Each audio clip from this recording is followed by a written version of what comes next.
Hi friends, ಎಲ್ರಿಗೂ ನಮಸ್ಕಾರ. ಎಲ್ಲರೂ ಹೇಗಿದ್ದೀರಾ? ಐ ಹೋಪ್ ಎಲ್ಲ ಚೆನ್ನಾಗಿದ್ದೀರಾ ಅಂತ ಭಾವಿಸುತ್ತಾ ಈ ದಿನ simple and quick instant puliyogare ಹೇಗೆ ಮಾಡೋದು ಅಂತ ನೋಡ್ಕೊಂಬರೋಣ. ಬೆಳಗಿನ ಬ್ರೇಕ್ಫಾಸ್ಟ್ ಅಥವಾ ತಿಂಡಿಗೆ ಅಥವಾ ಲಂಚ್ ಬಾಕ್ಸ್ಗೆ ಬೇಗನೆ ಫಾಸ್ಟಾಗೆ ಮಾಡ್ಕೋಬೋದು. ತುಂಬ ಈಸಿಯಾಗಿ ಕೂಡ ಇರುತ್ತೆ. ಹೇಗೆ ಮಾಡೋದು ಅಂತ ನೋಡೋಣ. ಏನೇನು ಬೇಕು ಅಂತ ನಾನಿಲ್ಲಿ 1 ಪ್ಯಾಕೆಟು ಅಯ್ಯಂಗಾರ್ ಪುಳಿಯೋಗರೆ ತೊಗೊಂಡಿದ್ದೀನಿ. ಮತ್ತು ಕಡಲೆಬೇಳೆ ಅದು ಏನೇನು ಬೇಕೋ ತೊಗೊಂಡಿದ್ದೀನಿ.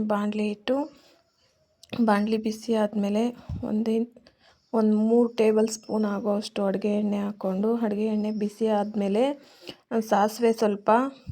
ಸಾಸಿವೆ ಚಿಟಪಟ ಅಂತ ಸಿಡಿಯೋ ಟೈಮ್ಗೆ ನಾವು ತೊಗೊಂಡಿರುವಂತಹ ಕಡಲೆ ಬೀಜ, ಕಡಲೆಬೇಳೆ ಹಾಕ್ಕೊಂಡು ನೀಟಾಗಿ ಫ್ರೈ ಮಾಡ್ಕೋಬೇಕು. ನೋಡಿ, ಅದನ್ನ ಗರಿ ಆಗಿರಬೇಕು ಕಡಲೆ ಬೀಜ. ಅದೆಲ್ಲ ತಿನ್ನೋವಾಗ ಬಾಯಿಸಿರುತ್ತೆ. ಮತ್ತು ನಾನಿಲ್ಲಿ ಚಿಕ್ಕದು ಒಂದು ಈರುಳ್ಳಿ ತೊಗೊಂಡಿದ್ದೀನಿ, ಮತ್ತು ಜಜ್ಜಿದ್ದು ಬೆಳ್ಳುಳ್ಳಿ ತೊಗೊಂಡಿದ್ದೀನಿ, ಮತ್ತು ಬ್ಯಾಡಗಿ ಮೆಣಸಿನ್ಕಾಯಿ 2 ತೊಗೊಂಡಿದ್ದೀನಿ. ಅದನ್ನು ಮುರಿದು ಹಾಕ್ಕೊಂಡಿದ್ದೀನಿ. ಅದಕ್ಕೆ ಈಗ ಒಂದು ಕಡ್ಡಿ ಆಗುವಷ್ಟು ಕರಿಬೇವು ಸೊಪ್ಪು ತೊಗೊಂಡಿದ್ದೀನಿ. ಅದನ್ನು ಹಾಕ್ಕೊಳ್ಳೋಣ. ನೋಡಿ, ಅದನ್ನ ನೀಟಾಗಿ ಫ್ರೈ ಮಾಡಿ 1 ಪ್ಯಾಕೆಟ್ ಅಯ್ಯಂಗಾರ್ ಪುಳಿಯೋಗರೆ ಇನ್ಸ್ಟಂಟ್ದು ತುಂಬ ಚೆನ್ನಾಗಿರುತ್ತೆ, ಟೇಸ್ಟಿ. ಇದನ್ನು ನೀವು ಒಂದ್ಸರಿ ಟ್ರೈ ಮಾಡಿ ಅಂತ ಹೇಳ್ತಾ, ನೋಡಿ, ಅದು ಅಯ್ಯಂಗಾರ್ ಪುಳಿಯೋಗರೆ ಪ್ಯಾಕೆಟ್ ಪುಡಿಯನ್ನು ಹಾಕಿ ನೀಟಾಗಿ ಈ ಥರ ಮಿಕ್ಸ್ ಮಾಡೋಣ. ನೋಡಿ, ಮಿಕ್ಸ್ ಆದಮೇಲೆ ನಾನಿಲ್ಲಿ ಚಿಕ್ಕದು ಒಂದು ಸ್ವಲ್ಪ ಹುಣಸೆಹಣ್ಣು ರಸ ತೆಗೆದಿಟ್ಕೊಂಡಿದ್ದೀನಿ. ಅದನ್ನು ಇದಕ್ಕೆ ಹಾಕಿ ಆ್ಯಡ್ ಮಾಡ್ಕೊಂಡು ನೀಟಾಗಿ ಮಿಕ್ಸ್ ಆಗೋ ಥರ ಮಿಕ್ಸ್ ಮಾಡ್ಕೊಳ್ಳೋಣ ಅದನ್ನು.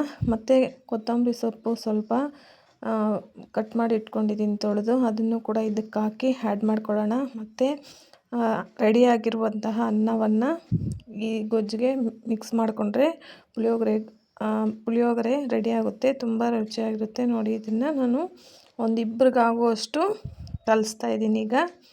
ನೋಡಿ, ಆ ಗೊಜ್ಜೆಲ್ಲ ಅನ್ನಕ್ಕೆ ನೀಟಾಗಿ ಹೊಂದ್ಕೊಳ್ಬೇಕು. ನೋಡಿ, ಈ ಥರ ತುಂಬ ಟೇಸ್ಟಿಯಾಗಿರುತ್ತೆ. ನೀವು ಒಮ್ಮೆ ಟ್ರೈ ಮಾಡಿ ಅಂತ ಹೇಳ್ತಾ, ಯಾರೆಲ್ಲ ವಿಡಿಯೋ ನೋಡ್ತಾ ಇದ್ದೀರಾ ಪ್ಲೀಸ್ ಸಪೋರ್ಟ್ ಮಾಡಿ, ಸಬ್ಸ್ಕ್ರೈಬ್ ಮಾಡಿಕೊಂಡು ವಿಡಿಯೋ ನೋಡಿದ ಎಲ್ಲರಿಗೂ ಹಳ್ಳಿ ಸೊಗಡು ವ್ಲಾಗ್ಸ್ ಕಡೆಯಿಂದ ಧನ್ಯವಾದಗಳು.